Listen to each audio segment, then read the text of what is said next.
Welcome to Genetrix October webinar. Thanks for your patience as we wait for a few people who are still logging in. While we wait, I have a couple of items to share with you. Genetrix will be at the upcoming Healthcare Internet Conference in Las Vegas in just a couple of weeks. If you're going to be out there at the conference and want to say hi, we'd love to have you stop by the booth. We'll be at booth 71. I'll be out there as well, so come by and say hi. We'd love to talk with you. Wanted to mention also that we're in the process of putting together the results of our recent digital marketing trends survey. If you'd like access to this report when it's finished, you can sign up online at genetrix.com/marketing survey. And if you go out to genetrix.com/webinars, you can sign up to attend next month's webinar in November when Ben Dillon will be presenting the findings from this survey. That'll be happening on November 16th. I'll be mentioning some stats from this today. We actually got sort of a sneak preview and are pulling a few things in, so you guys will get a little bit of an early peek into some of those results as we go through the webinar today. Genetrix is a marketing agency and technology partner that helps healthcare organizations generate marketing results.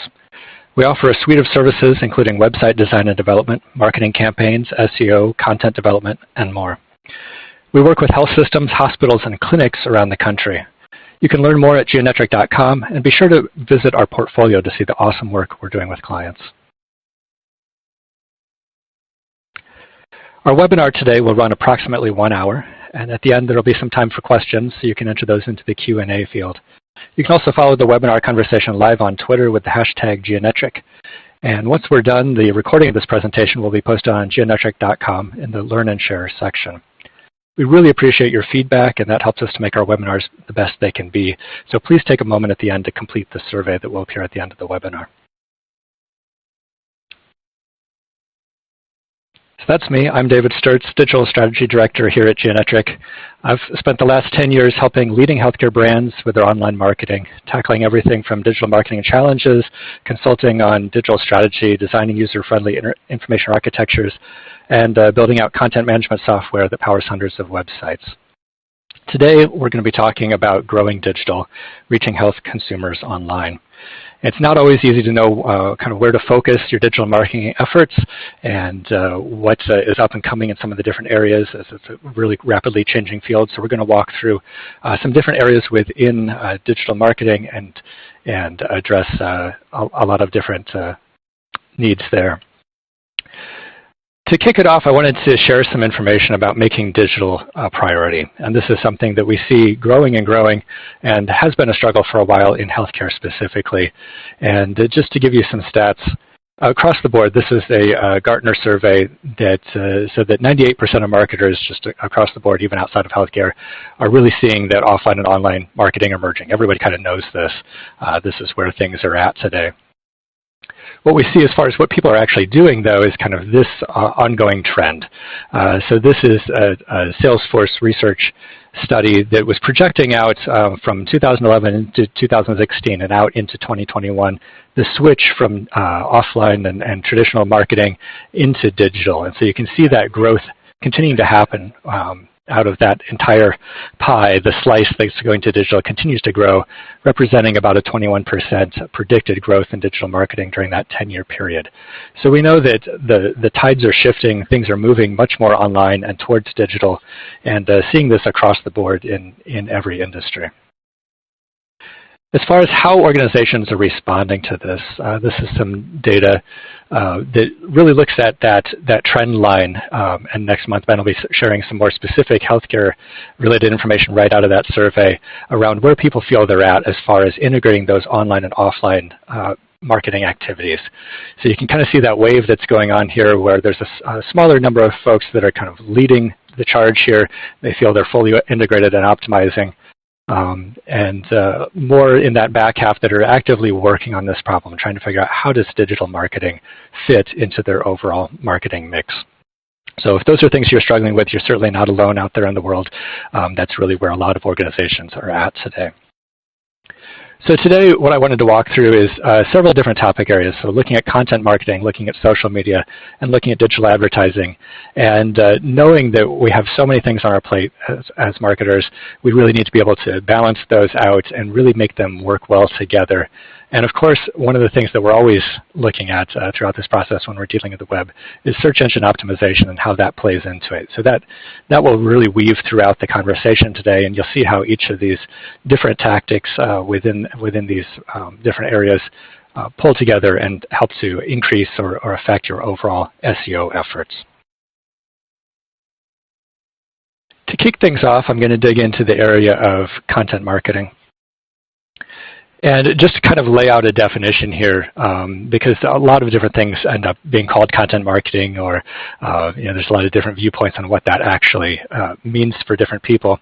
I'm really focused around engaging audiences, driving action, when we're talking about really specific audiences and we're looking at driving profitable action. I really like that definition that focuses on some value being delivered to the organization. We're not just putting blog posts out there to do that. There's some sort of action that we are expecting the people that we are targeting those posts to take that is going to drive value to the organization. So this is a lot more than just kind of clickbait headlines, a listicle with 5 examples of this or that. It's a lot more than just simply launching a blog. There's a real effort there to building and engaging specific and targeted audiences.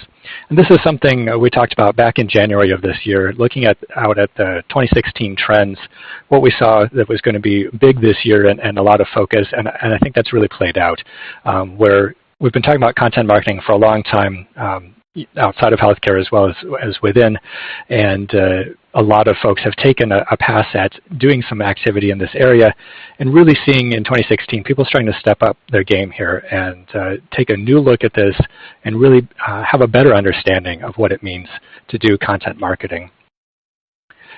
And one of the ways I encourage people to think about this is really to look at your organization and the content that you're producing as part of your content marketing effort, thinking about it like a publication. So if you go all the way back to grade school when you learned about newspapers and the different types of articles that appear within a newspaper or a magazine, you've got these things like news, features, opinion, and columns that appear within a magazine. If you think about that in terms of your organization and the purpose that you're putting this content out there, you still want to have this mix of content. You really want to have content that's purpose is there to inform. You need content that is there to entertain. You're going to have content that is really there to sell, to persuade. And it's really great if you can have some ongoing content, sort of those columns of engagement that continue over time and really help people to want to come back and to continue to engage with your organization. Along with all of this, then, you've got a layer of distributing that. And so that's a little bit more what we'll talk about as we get into thinking about the digital advertising, the social media, and that end of things. But you've got, just like I delivered newspapers back in the day when I was a kid, you've got those distribution channels getting those messages out there to your audience. To take a little bit of a look at the numbers, this is a survey of just B2C content marketers, so again across industries, but we'll take a look at this in healthcare as well. So this is from the Content Marketing Institute, Marketing Profs. They did a survey of B2C marketers looking at what tactics they were using in terms of content marketing. And as I said, it's a lot more than just writing a blog. There's a lot of different formats and approaches that you can take, different ways to get that content out there. This is looking in the red bars at what they saw people using versus the gray bars of what people, kind of how people rated the effectiveness of those different techniques. So you can see social media huge among the different tactics, email and e-newsletters being both widely used and rated very effective. Articles, illustrations, videos, all those types of content being pushed out there. And then towards the bottom, some things that are just a little bit less widely used, things like infographics, using microsites for particular campaigns, or doing mobile apps was kind of on the lower end of that across the board. You see a little mismatch in the numbers here because they asked the question slightly differently across the usage and effectiveness questions. Taking a look, though, into healthcare marketing, this is some of that information coming out of our survey this year. We lined up some questions right in line with that Marketing Profs Content Marketing Institute survey and looked at how are people in healthcare using these same channels. How many people are using each of these different tactics and comparing that. So here we've got the red is the B2C usage of the particular tactic, the gray is healthcare. And you can see these actually line up really, really well. We see maybe just a little bit wider usage in our sample for social media. That was right around 99%. Pretty much everybody is doing some kind of social out there, and just kind of follows along there very closely with how people are using these different tactics outside of healthcare. See maybe a little bit more of a gap there around illustrations and photos, maybe not something that in healthcare people are considering part of content marketing quite as much as outside. Same thing with blogs. There's a little bit more of a gap there. Where I think some healthcare organizations have been a little bit more reluctant to take on blogging as a part of what they're doing. Mobile apps as well, quite a bit lower within healthcare than outside. And again, I think that within the industry there's been kind of tension back and forth on what's the benefit out of a mobile app versus maybe a mobile app around patient portal and some of that type of functionality, and a little bit of back and forth on where that functionality should go. To take a deeper dive into the healthcare content marketing tactics, and again, this is coming from our own survey that will be published here shortly. Here we're looking at the usage in the red bars and the effectiveness, those items that were marked off as being most effective out of the items on the list by respondents to the survey. And you'll see a couple of gaps here. Just as a reminder, this is self-reported data, so we're not taking kind of actual usage and trying to figure out if it was effective or not effective. This is how people self-reported that they felt like this was an effective tactic for their organization. But you'll see a couple of interesting gaps here. One around articles on your website. Everybody's writing articles on their website. Fewer people feel that that is effective for them than some of the similar items there, things like videos or email marketing. Also, about the fourth or fifth bar in there, photos or illustrations, similar to that usage that was a little bit different. Not necessarily felt like that's a strong kind of tactic to be using within healthcare. Not one of the most effective things.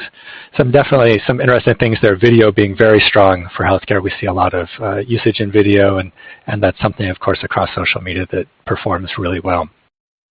Email marketing is a good one to look at as well, something that maybe isn't quite as widely used in healthcare as in other industries, and it's kind of up and coming, but definitely something that is felt to be very effective when it is used. A couple of things off there to the right that are a little bit less used in healthcare than other industries.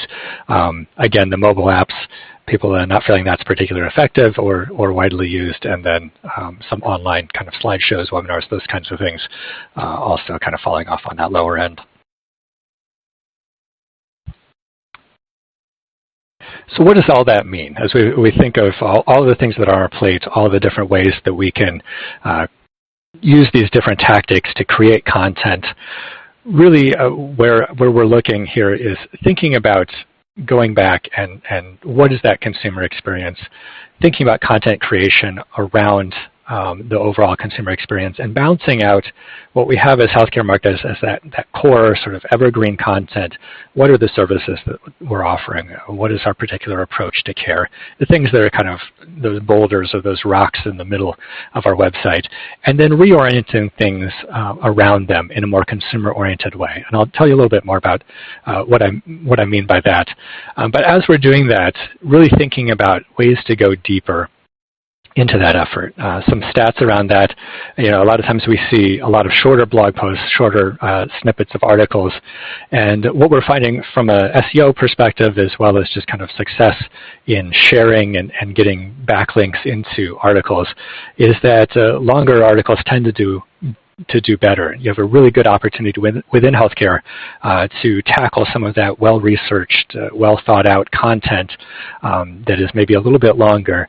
And so there's an opportunity here to kind of go back to the drawing board, and if you've been spending a lot of time writing those shorter blog posts, those kind of BuzzFeed style posts, think about going a little bit deeper and really creating some longer form content that tends to really draw users in over time. So to kind of expand on that and kind of fill in for some of you that may not be deep in SEO all of the time, there's been quite a bit of a shift in SEO over the last few years. And as we're thinking about content marketing, all of this really applies in how we are organizing and strategizing the content that we're going to create around a particular topic area.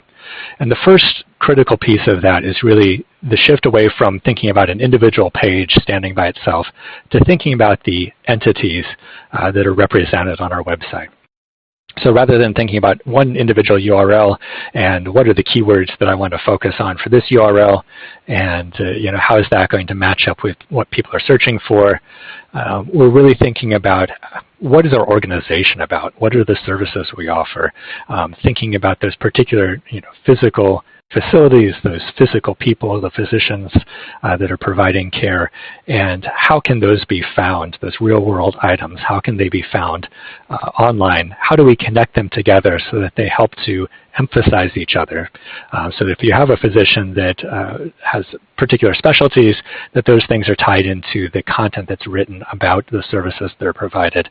And all of that connecting together within the markup of your site and the content you're producing helps the search engines to understand the relatedness and the depth that you're providing in that information. The second item here is really getting away from keywords, and most people are pretty familiar with this. The idea that certainly the keyword meta tag field has been dead for a long time, but even the idea of stuffing keywords into the content on the page, making sure to repeat those exact phrases over and over again within the content, getting that up into your headlines and your page titles. Doing a certain amount of that is still important, but really the focus now is around topics. And the search engines are all smart enough now to know, that there are multiple ways to talk about the same topic, that healthcare with no space, healthcare with a space in there, and hospital are all highly related concepts, and you don't necessarily need to have the exact phrase coming through on every single page or 50 times on a page like you might have tried to do 5 years ago. What's important to think about when you're thinking about those topics, it kind of goes back to that entity model as well, is really creating a density around those topics. So it's not just having the birth center service line represented in there with a page. It's creating all of the content around the other topics that will help provide a user with information that would be highly related to the concept of a birth center. So maybe different approaches to giving birth, different preferences, how to create a birth plan, things like that that would be very tightly tied in, and that the search engines are really going to see if a user is interested in this, they're going to be interested in that as well. The idea behind this for the search engines is they want to get the user to the place that they're going to be able to find the best answers to their question and kind of the next question they're going to have after they answer the first question. And so they're really looking at what is the depth in a particular topic area. And I'll talk more in a minute about how to really leverage this as you're thinking about the content marketing and the articles that you're creating. The last piece here is really kind of saying goodbye to web browsers a little bit and thinking beyond that into devices and certainly voice search. And I think we've all seen in the last couple of years as mobile has taken off, but then a whole bunch of different names have launched out there: Siri, Cortana, Alexa, Google Voice Search, all of those things showing up there, and people are starting to interact with them in new and different ways. And my 3-year-old, he's obsessively watching Alexa videos, just kind of amazed, I think, that somebody can talk to this computer and it's talking back and doing all these things in the house, turning off and on lights, and just kind of boggles his little brain, as it should, I think. And so thinking about the content that you're creating and how it is going to interact with these new ecosystems where users are using voice search to get answers to questions, that affects not only kind of that interaction context where you're interacting with the information and when, but also the kinds of phrases that you use when you're asking a question to an artificial intelligence rather than typing it into a search box, different ways that you're going to phrase some of those questions or think about the subject matter. So all things to be considering as we move forward here. So as I was talking with Joanna Basile, one of our digital strategists here, about some of the work that she's been doing, something that popped to mind was this 4 actions framework. And when we're thinking about these entities, thinking about this topic density, and she was really talking about working on some topic density for a client, this is, I think, a great way to really think about how you're going to compete in the search space. So if you're not familiar with the 4 actions framework, this comes out of a book called Blue Ocean Strategy. It's been out for quite a while. It's kind of a classic business book. But the idea behind the Blue Ocean Strategy is that when you have a highly competitive environment, you have organizations that are competing in what they call a red ocean. So everybody is pretty much the same, and you're just kind of like beating each other to death, that you're trying to edge everybody else for rankings within that same search result page for the same keywords. And what you need to do is kind of take a step back and figure out how to change the game, how to create a new value curve that will move you out of that red ocean and into a clear blue ocean. So that's kind of that whole book summed up in about 30 seconds. So what we're looking at here is 4 different ways of doing that in order to move things into that new value curve. So you can eliminate something. You can take something out of the mix that has always been there, kind of stop doing something. You can raise something, so you can actually do more or raise the level of something that has already been there in the industry, just to do it better. You can create something, so add something into your offering that wasn't there before, or you can reduce something, so kind of lower the amount of whatever you're doing there. So to take this kind of vague concept and apply it particularly to SEO, I think this is a great way to look at, for a particular topic area, what can our organization do that addresses some of these different actions in order to take us out of that head-to-head competition with everybody else for the same search results page and really, put us into a little bit cleaner space to compete. So as we go around this framework again, things that you can eliminate, obviously keyword stuffing. So if you're spending a lot of time on wedging keywords into all of your content, something probably not to do a lot with. Clickbait, if you're spending a lot of time on short articles that are just kind of getting people to pop in and probably not retaining them through a visit, that's not a good long-term strategy for really boosting your SEO in that long term. Some things that you might want to raise. So we actually are able to talk about something here called 10x content. So this is a concept that Moz, the SEO folks, have really helped to popularize. That it is the idea that you kind of go to that search results page, the one that you want to appear on, you look at the thing that's at the top of the page, and you think about what would it take to get 10 times better than that content. Can you go out and create a content asset that answers that question, the same topic, same question, but just does it in a way that is 10 times better than the thing that's already there at the top of the page. So really raising the bar, creating something above and beyond what is out there in the industry today. I think you can also do that through topical density. So not only creating the one article about the one set of keywords that you want to rank highly for, but thinking about what are all those follow-on questions that are going to come up for a user as they are, again, evaluating a birth center. So, if they're going in there, they're going to have a lot of questions in their mind. There are a lot of different topics that they're going to be searching around for. And the more that you create a cluster within your site, densely linked together, clustered, ideally under a particular URL, so that the search engines can see this is all highly related. That helps to raise the bar compared to maybe some of those other offerings out there in the search engines. When you think about creating, take a look at some of the formats, the content formats that are out there. There may be an answer to that question that is a web page. There's likely multiple web pages answering the user's question that you're trying to address. But thinking about, okay, can we create some imagery, a photo, a video, an illustration to help explain this concept, kind of shifting it outside of that competition for those organic search results, and thinking about all of the different types of things that show up within the Google search results page, within any search results page that are beyond what other people are doing. I think there's a huge opportunity here as well with schema and structured content, where the competition may not be there yet, and you can kind of get a leg up by going out and making sure that you are creating the metadata, the structured data for the content that you're producing, that will help get it into those different search interfaces, into the devices as people are using those to search. The lower left-hand corner, then, reducing. What can you do a little bit less of? Obviously, you can't just go out and do more of everything. You've got to cut something out. And two things that I see people really kind of reducing their effort on. One is reference content. So we used to see that people would spend a lot of time basically writing their own health library and going out and answering all the questions about how is a particular condition diagnosed, what does treatment look like, all of those kinds of things. We see less of that going on. You certainly want enough to give a person some context about what this thing is within a particular service line, but a lot more of the content that people are creating is unique to their organization, their approach to care, and just those things that really differentiate them, as well as confirming that that service is available. The inside-out structure is another area that we definitely see people reducing.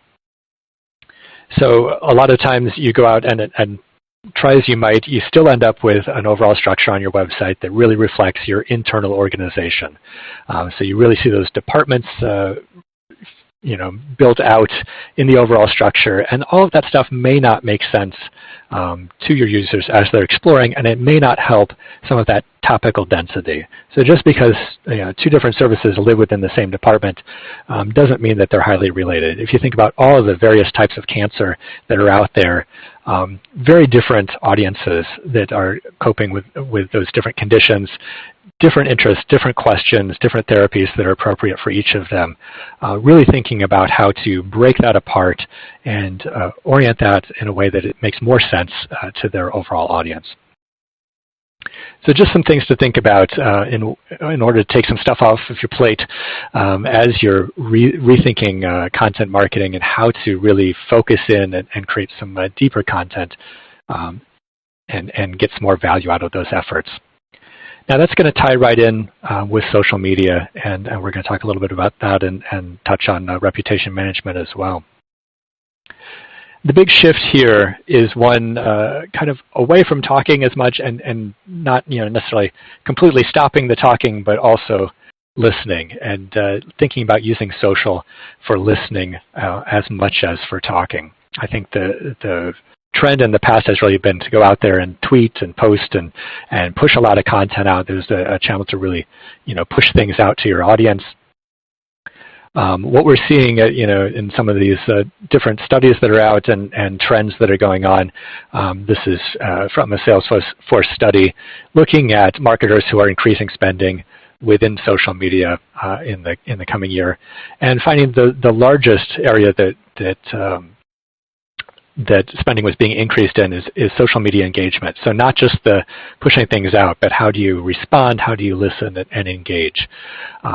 So a lot of growth going on in this area. Just kind of at a high level in our own study, we saw a lot of growth in this area. So this is something that a lot of folks have somebody full-time on staff dealing with. That was one of the largest areas that we saw within our own survey.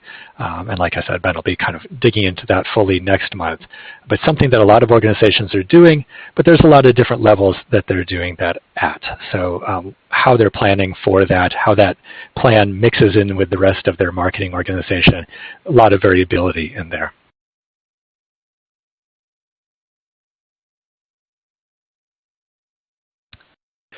One of the areas to look at and to kind of broaden what you're thinking about when you're talking about social, again, thinking about going deeper, is to look into some of those more hidden areas. So of course you can go post things kind of in the public Facebook space on your own page and different areas like that out there on Twitter.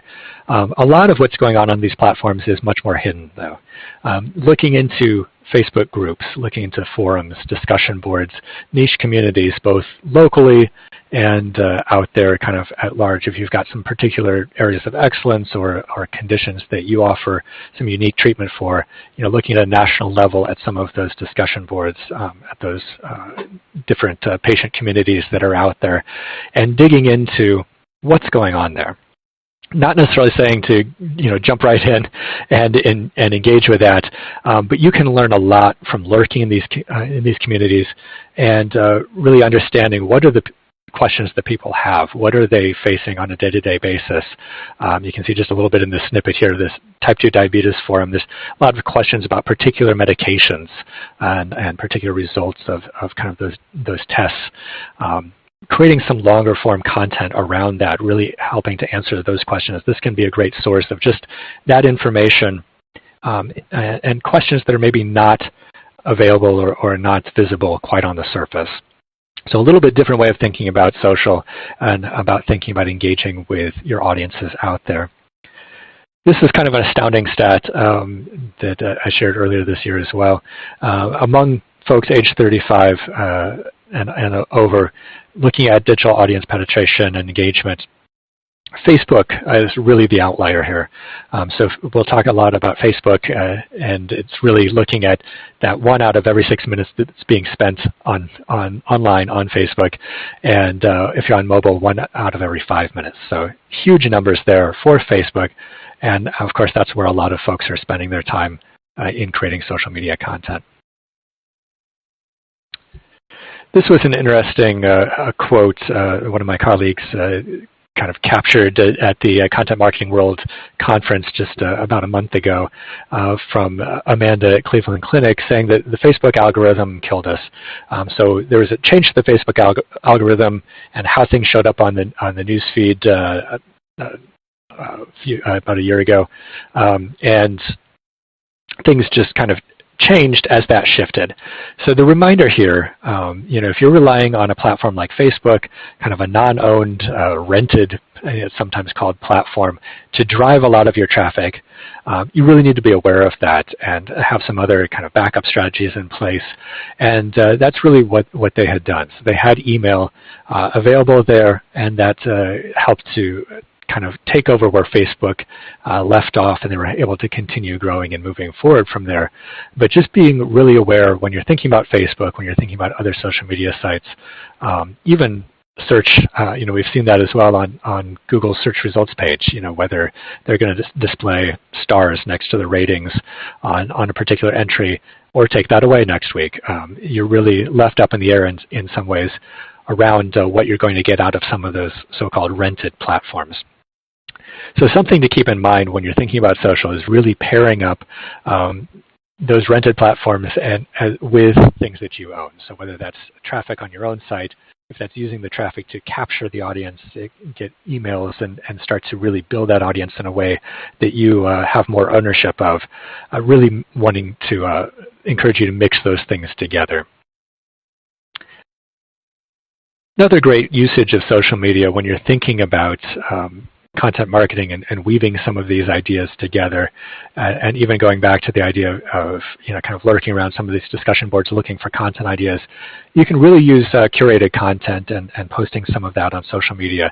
So this is sharing somebody else's post, sharing somebody else's content with a little bit of your own context around it, and seeing what the engagement on that is. If you are posting and sharing links out there and all of a sudden one of them is really taking off, you've kind of hit on a hot topic for your audience, and that may be something that you want to prioritize weaving into your content marketing strategy. You want to create some content assets around that of your own.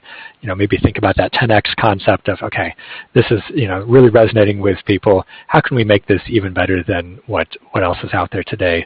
And building on top of that to kind of test out and test the waters into different areas and see what maybe is going to work for you out there.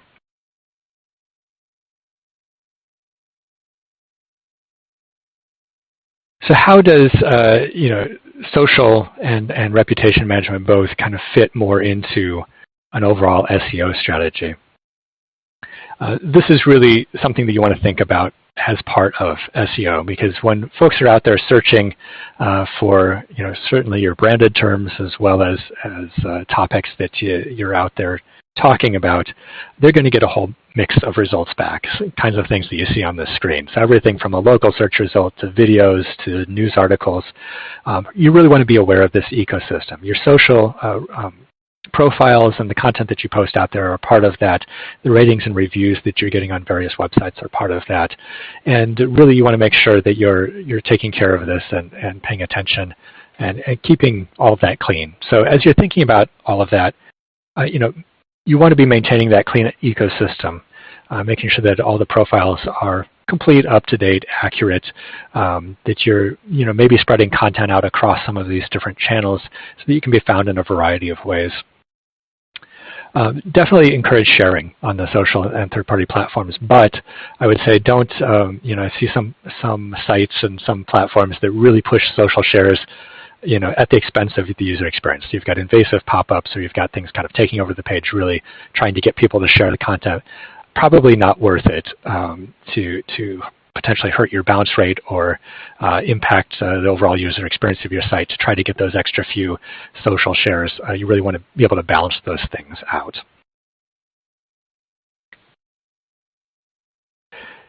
And the last thing I'd recommend here is if you're putting a lot of effort into social, make sure that you've given your website a social checkup.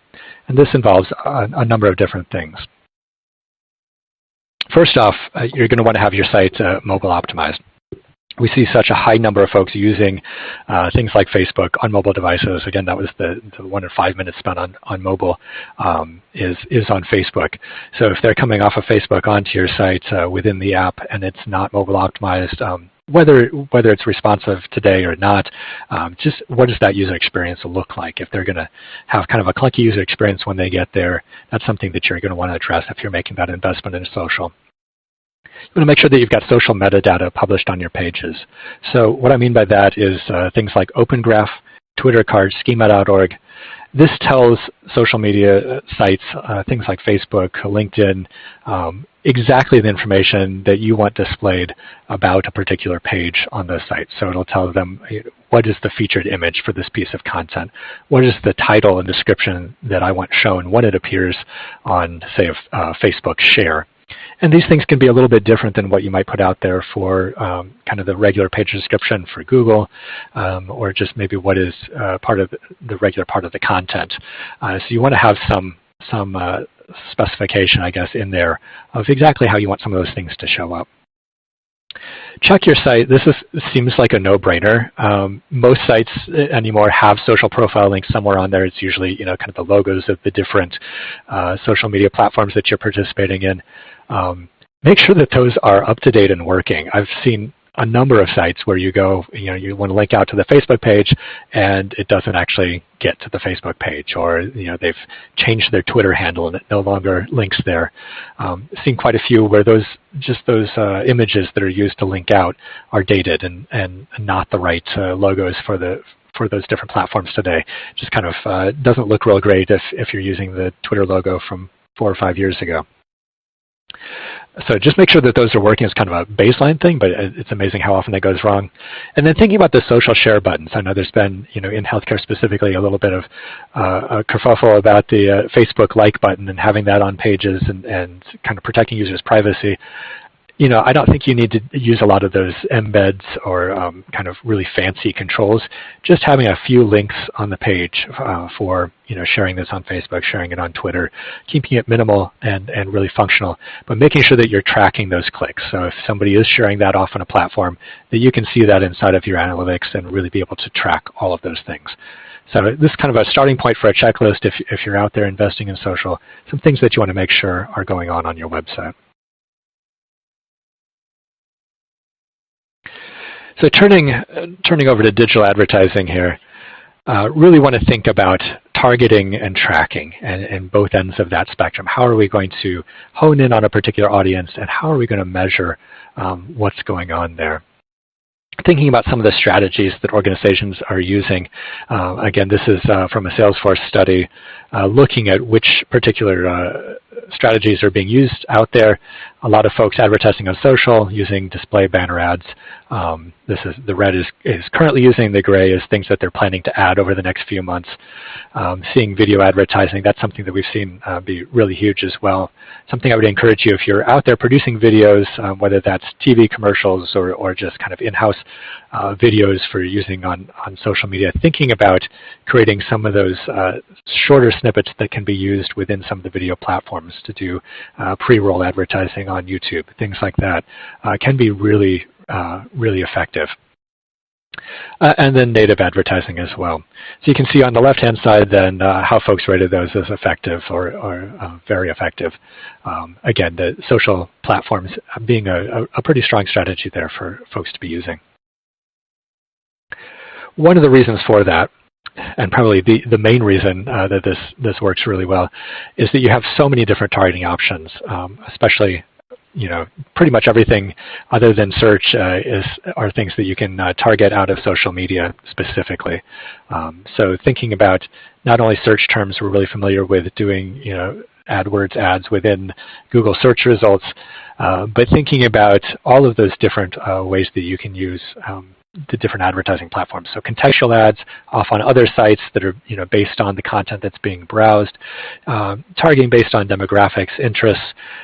One that I see kind of underutilized in healthcare is that behavioral targeting, using some of the data that Facebook has and offers you through in-market segments. So this is data that they get from providers like Datalogix, Epsilon, excuse me, that takes consumer information about purchases. It's kind of all that information that you don't want to know that everybody has about you, that's out there about where you're spending your money and your time and what's going on in your life, and pulls that all together in some ways that could be pretty interesting for healthcare marketers as you're thinking about the kinds of products that people are out there purchasing, what their household structure is, when they have moved, things like that that can be great targets for running healthcare campaigns.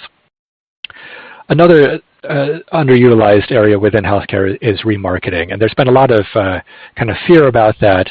And there's some lighter ways to use remarketing within healthcare. So just simply getting your brand back out there, rather than going broadly and trying to build brand awareness among everybody in the entire geographic area, maybe focusing that down and just trying to kind of remind and stay top of mind for those folks that have recently engaged with you. So there's some ways to use remarketing that aren't that creepy. I'm shopping for a sweater and now that sweater is following me all over the internet. Things that may not be as appropriate for healthcare marketing. But some ways to use not only the actual remarketing ads, but also thinking about those lists that you can create as part of the remarketing to leverage into other strategies. Custom audiences and some of the connections within the platform, so targeting people who are your followers or people whose email addresses you have, and kind of doing some of the same targets there, as well as broadening those out, any of these lists really, with similar people, find people like my followers or like people who follow these other accounts, using lookalikes to kind of grow that list out and use some of that intelligence that's built into the platform to do that. So lots of different options. No reason to stick with just one.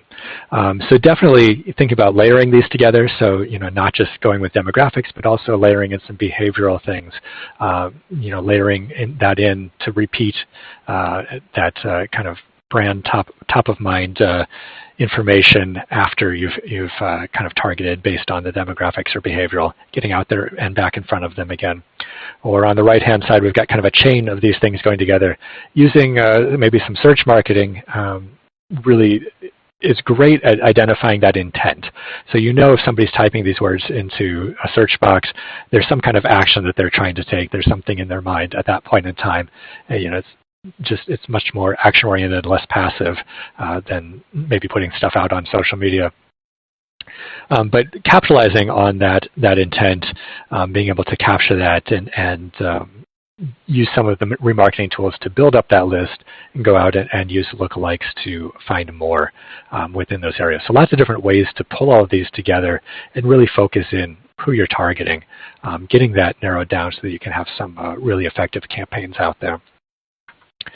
So one of the things that I've noticed when folks do get out there and run these campaigns, and they are effective, and a lot of times they're surprised by how effective these campaigns are. When you're connecting all this together, you've got a strong call to action, you've got maybe a particular type of appointment you're pushing for, particular screening or something like that. I would encourage you, don't count all your eggs before they've hatched, but do be prepared for success. Have a plan in place. If you're able to very quickly fill up all of those appointment slots? Is there the ability to have more? If you're able to fill up all those times for screenings, or even meet everybody's capacity, what's going to happen next? Does that mean you're just going to shut the campaign down and wait until the capacity frees up again? Or do you have a plan in place to really operationalize what it is that you're working towards? And I've seen a number of campaigns over the years where you kind of hit this brick wall of, oh, we got more response than we thought. There's way more need for this out there than we anticipated, and we're kind of stuck because we're not ready to tackle that demand. So definitely give some thought to that ahead of time. Like I said, don't count your eggs before they've hatched, but do give a little bit of thought and planning to what could happen if this is really successful. I want to think a little bit about how we are tracking the effectiveness of these campaigns. Going back again to our Geonetric survey from this year, we asked some questions around CRM. So this is kind of the first thing that jumps to mind when you're thinking about tracking, what about those CRM systems? And we found that out of the responses that we got, about 12% didn't know if they were using a CRM or not. And out of the 28% that were currently using a CRM, there was about 26% who didn't know which system they were using. So to me, both of these kind of indicate that what I've kind of seen out there is that there's a little bit of a disconnect, especially in healthcare marketing, between the boots on the ground that are doing all of the day-to-day campaigns and running these things, and the folks that are really crunching the numbers and using the CRM system. So I would encourage you to, go over to their desk, introduce yourself, and really get to know the people that are working in the CRM side of things. Start to connect the dots there. If your organization has made the investment in this, really be able to take advantage of that and figure out how you can start to tie things together. If you don't have CRM in place, or kind of tying these pieces together isn't in the cards right now, I would also encourage you, within our survey we saw only 53% reported tracking conversion. So I would encourage you to at least get out there and use some of the web-based tools that are at your disposal to track some of those basic metrics, thinking about both micro conversions, things within the page, small interactions that are the predecessors to hopefully a bigger action, as well as those macro conversions where there are dollars on the line and you can really tie each conversion to a particular dollar number. A framework that I like to recommend people start with for this, if you're kind of lost when it comes to tracking or what we should be looking at or how to even organize thinking about this, is one that Avinash Kaushik has pushed out there, worked with Google, and this is really incorporated. If you've been in Google Analytics a bit, you'll notice this is exactly how things are organized in there now. It's taken a few years for them to get there, but this is a great way to think about that pathway that you're encouraging folks to move through, whether that's coming from content marketing, from social media, through advertising.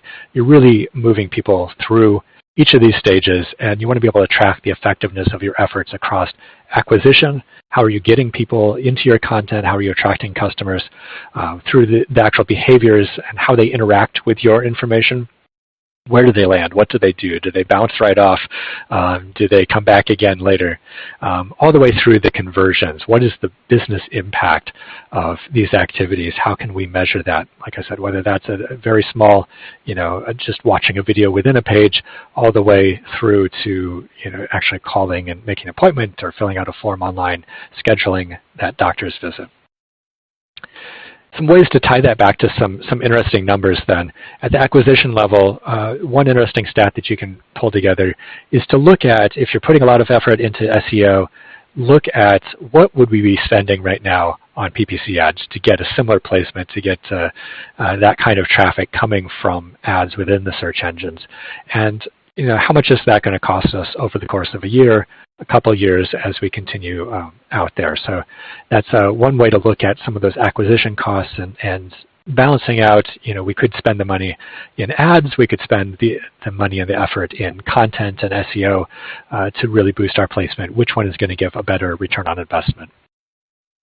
When you're thinking about behavior, looking at repeat visitors, subscription, the social likes and followers, making sure that you're building that audience as part of your efforts. Like I said, with that Cleveland Clinic Facebook example, when you're using some of those rented platforms, things may change and everything could just kind of switch up tomorrow, making sure that you're building some ongoing value for your organization in the audience that you're creating.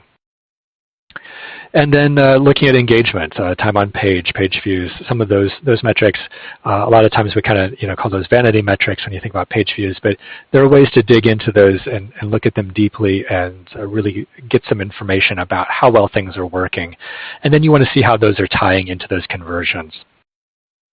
Looking at things like the number of appointment requests that you're driving online, percentage of overall appointment requests. Even at a simple level, just getting those goals set up in GA and then estimating a goal value. So can you kind of work your way backwards from, we know that if one patient goes through with this procedure, it looks like this kind of revenue. We need to get 10 in the door to get that to happen, and so we're going to value each of these at a tenth of that overall value. What will happen if you get some of those goal values going on within Google Analytics in those goal conversions is that's going to filter out and display some page value throughout the rest of your site. So you can really start to tie the content that you've been creating to those goal conversions, track a lot of those paths over multiple visits, and see what is the most valuable content on your site. How are people arriving there, and what should you be doing more of? What might you want to back off of, and make some good decisions based on that data. Kind of a final thought here. I want to leave you with one more thought about PPC versus SEO. So again, bringing it back to the SEO side.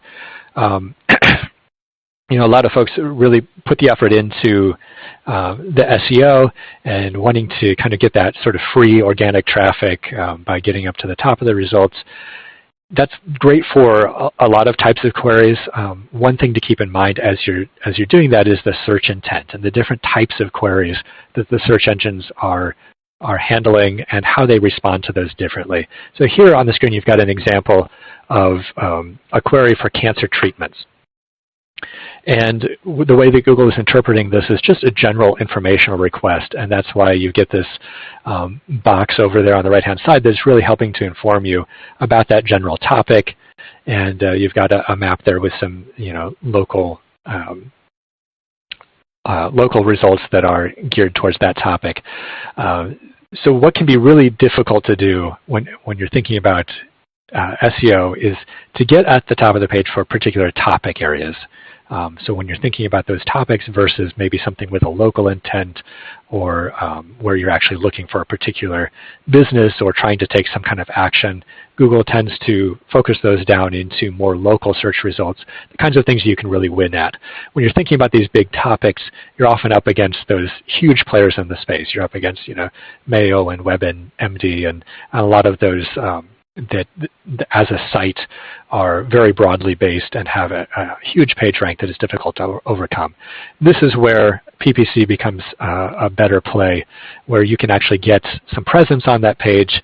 As you can see here, this is the updated results page where Google has taken the ads out of the right-hand column. They're pushing them up to the top. Gets a lot of visibility there. And so for a lot of these broader search queries, this is really the way to get into the search engines and get some visibility there. So to bring it all back together, got one idea to leave you with and then a few takeaways. The one idea is a stat that I found. Says out of a Gartner study, 71% of marketers report having an innovation budget, and that budget is somewhere around 10% of marketing spend. So I thought this is a great concept, not something that I hear a lot of healthcare organizations talking about, their innovation budget and how they're going to use that to test out new things. So if this is not something that you have today or a concept that interests you, I encourage you as you're thinking about budgeting to really play around with the idea, how do we take just a small slice either out of our current budget or as we're planning for next year, and just assume that you're going to try some new things with that, that you're going to put some effort into some areas that you haven't tried before, and it may not pan out. You may try 10 things and 9 of them are going to fail, but really you're going to learn a tremendous amount, and that one thing that you find that's successful may be very successful for your organization.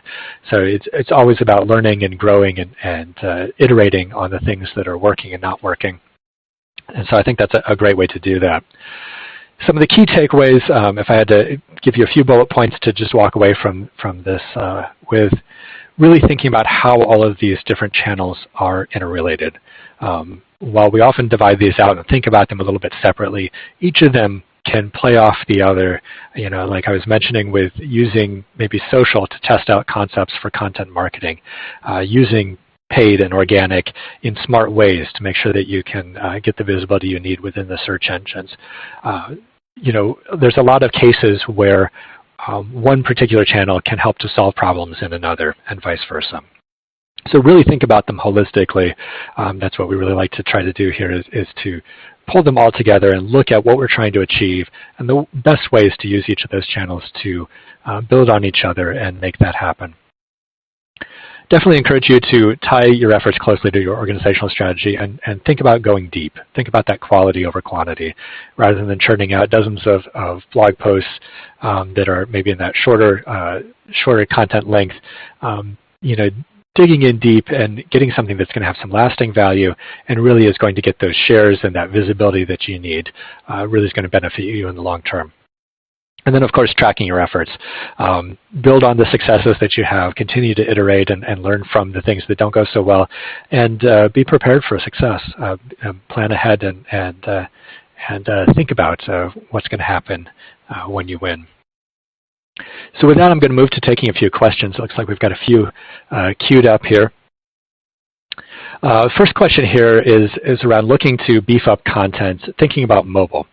So long pages of content, you know, do those work on mobile? And thinking about those sites that are mobile responsive, and thinking about whether you're creating the content for the desktop or for mobile. So it really depends, I think, on the intent behind that content. So if you're creating actionable content where the reason the user is coming to the page is to take, you know, almost immediate action. I want to schedule that appointment. I want to contact that office. I want to find that phone number. Yeah, shorter is going to be better. You know, getting those key actions to the top of the page, whether that's on desktop or mobile, making sure they're prominent and easy to access is going to be very useful. As far as you know, what I'm recommending around some of this longer form content, really looking at, you know, making sure that, of course, you've got, you know, readable design, something that is going to be comfortable to be read on a mobile device as well as on desktop. That's a concern on a lot of sites, and as I mentioned with thinking about Facebook and how that connects into your website, making sure that that user experience on mobile is really a positive user experience.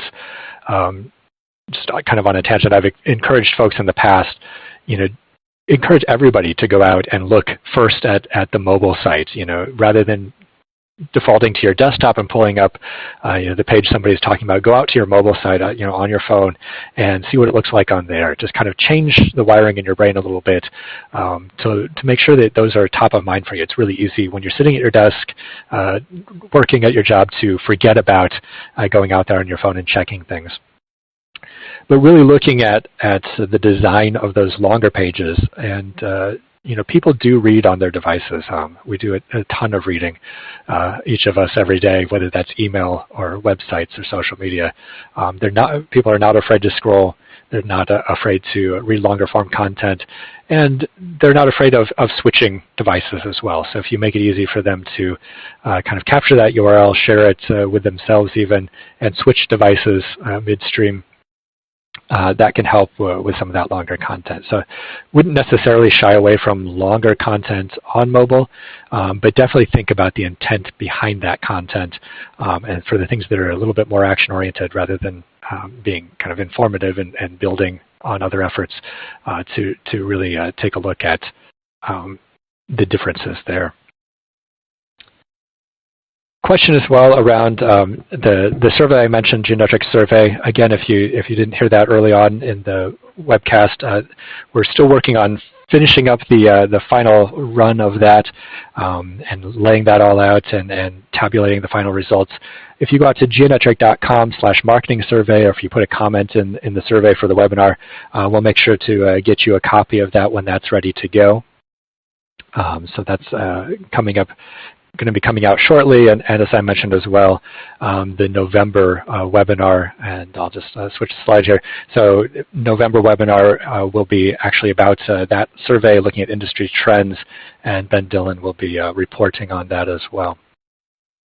Let's look at some other questions here. I think we got a couple others.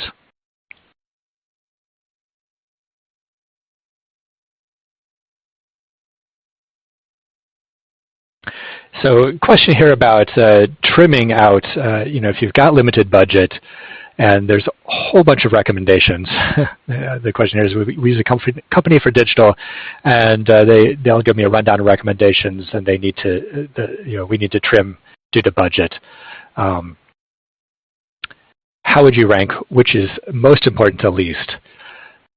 And some of the options here being Google search, banner, text ads, YouTube pre-roll, Facebook ads.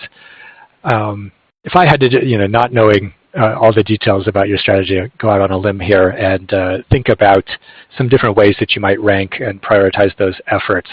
I would probably lean towards thinking about some of the search, especially local search, and prioritizing that rather highly, because that is very close to a user's purchase intent. So they're trying to make a decision.